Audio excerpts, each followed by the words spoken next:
So, Lalit Kanodia, thank you so much for speaking with the CSR Journal.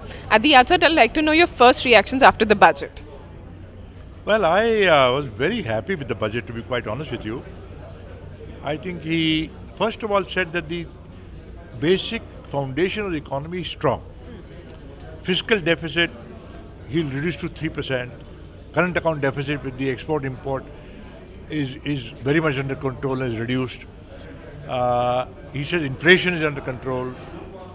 Then he re-emphasized what he did last year, that we will electrify all villages by 2018. He said that. He said we will double the farm income in 5 years. He re-emphasized that. So I think the fundamentals, he started very well. Then he spent a lot of time on the infrastructure, roads. 133. Yeah. Then he talked rail, 3,500 kilometers.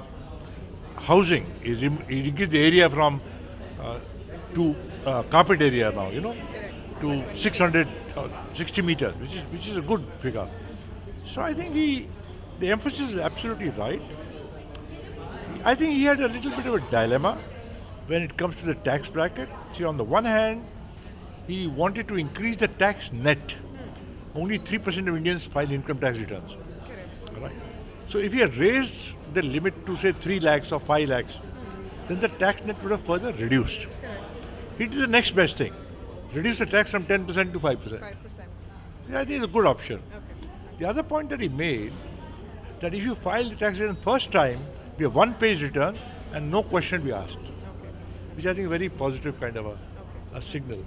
Then there are some very, very good things that he said, which I have gone unnoticed. One, he said we list all the PSUs. Not that get money, they'll become accountable. If I become a shareholder or you become a shareholder or a PSU, you can stand up and ask questions, which he made a good point. The other point he made, we'll eradicate disease, we'll remove TB, we'll eradicate measles. It's a very good signal that he sent. So I think by and large what he said and did was correct and good for the country.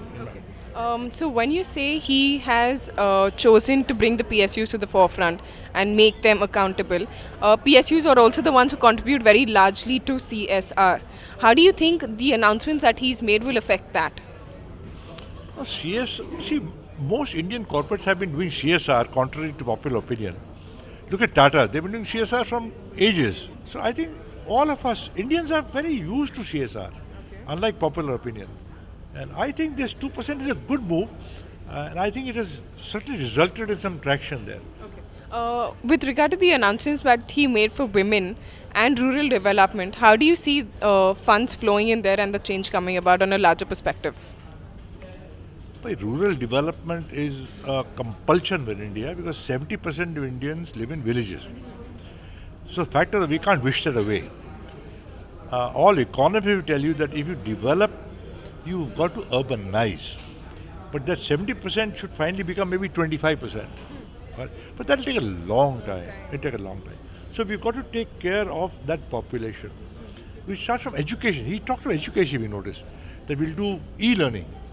Again, people have missed that, we will do occasional training. He mentioned that. All right, so we will teach them how to get jobs other than in farming.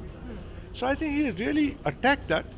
It'll take some time, and we can't expect miracles. But I think the statements are all positive and correct. You work with Datamatics also. What is the kind of data that you see when it comes to CSR spending in certain sectors like sports, health? How do you see that change happening now? Well, I think tremendous change is taking place in the area of sports particularly. And I think that's very good for the country. Talking of sports, example, in India we are cricket crazy. All right. But if you go to other parts of the world, like go to the United States, they play tennis, they play baseball, they play what they call football. Of course, there's the American version of football, ice skating, and everything is popular. In India, I think it's happening now. Like badminton is picking up, example. It's happening. Tennis is picking up, gymnastics is picking up, football is picking up. Wonderful things are happening in my opinion. So anything from the data perspective that you see for this year in terms of growth for CSR and the last financial year that went? Well, if you look at the data on CSR, the spend is definitely increasing. The inclination is definitely increasing. I'm also part of the Rotarian movement, and the Rotarians spend a lot of money and time and effort in CSR. I think there's a lot of awareness in CSR. Now, I don't know whether I have any quantified data or even if I'm not aware of it, but I can see whenever I go, there's much more awareness of what we need to do for society. There's no doubt about that. But what happens then when 530 companies are served a notice for not spending enough? Well, then they have to pay a fine. They have to pay a fine. So you think it's just 2 years into the mandate, you're okay with the penalty being set for them?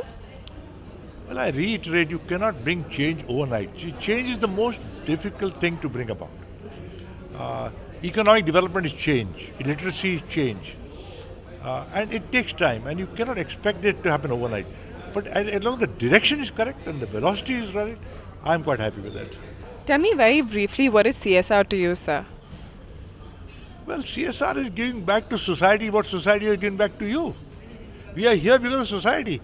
So you've got to give back to society. Thank you, sir, so much for speaking with the CSR Journal.